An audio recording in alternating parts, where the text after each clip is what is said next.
Hello and welcome. In this video, I'm going to try to give you everything that you need to know to complete Activity 5.1. I'm assuming that you've already read the chapter and done the reading questions, and if you want a review of the information that's in the chapter reading, you should look at the video that I created for that purpose. This video is really just intended to show you how to use JASP and interpret the output. In this scenario, you are trying to estimate you're trying to determine or answer the research question if students are overly optimistic about time requirements in terms of completing assignments and whatnot. So you're going to be specifically asking, do they exhibit something known as the planning fallacy? Do they underestimate the time that it takes to do tasks? Now, the way this data set is going to be set up requires that you understand how the data was computed. So what you actually did is you asked people to predict how long it's going to take them to do something, and then you actually measured how long it actually took them to do it. And you're computing a difference score, a difference between what they predicted and what the actual time was. And you're computing that difference as predicted minus actual.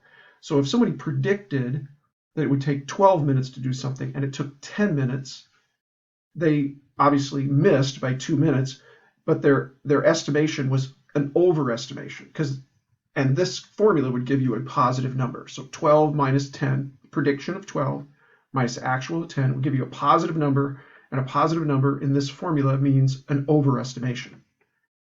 On the other side, if somebody predicted 8 minutes and it took 10 minutes, they're off by 2 again, but this would be a -2 in this formula. And so a negative number indicates an underestimation. It's important that you know that.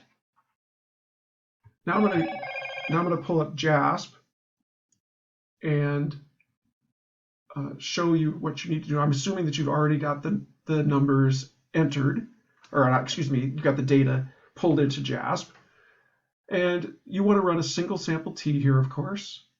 So single sample T, or one sample T right here.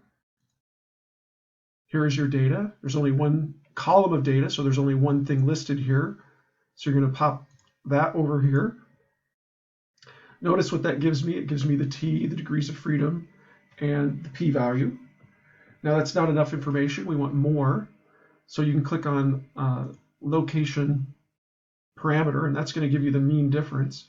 What was the difference between the mean estimated time and the actual time? And again, it's predicted minus actual, so it's a negative number. So a negative number means it looks like they underestimated by about 4 minutes.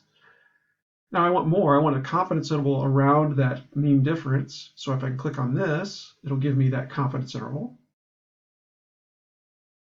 I also want an effect size D. That's off the screen over here, but if I do that, you can see that D. And then I want a confidence interval around D. There it is.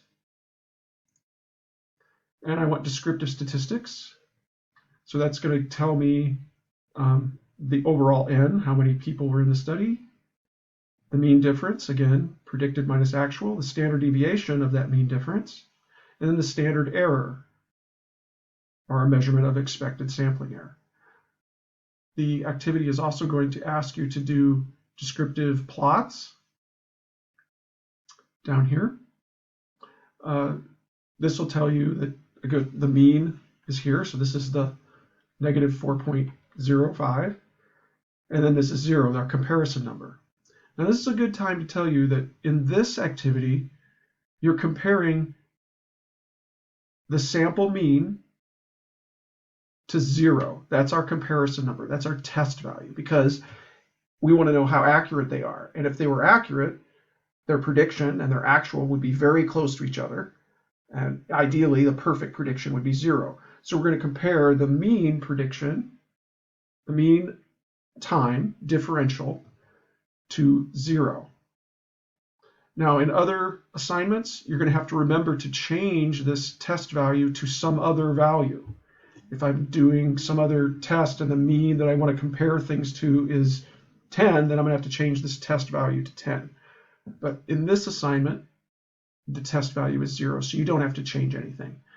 So if you click on these things, you should get all of the output that you need. I won't go into how to interpret these because I've done that in other areas. But again, here's your t value, your d or your df, your p, the mean difference. In this case, because the test value is 0, the mean difference here and the mean difference here will be the same. This is the confidence interval around the mean difference. This is our effect size estimate, and this is the confidence interval around that effect size estimate of d. This is sampling error. If you take the standard deviation and divide that by the square root of n, you will get this.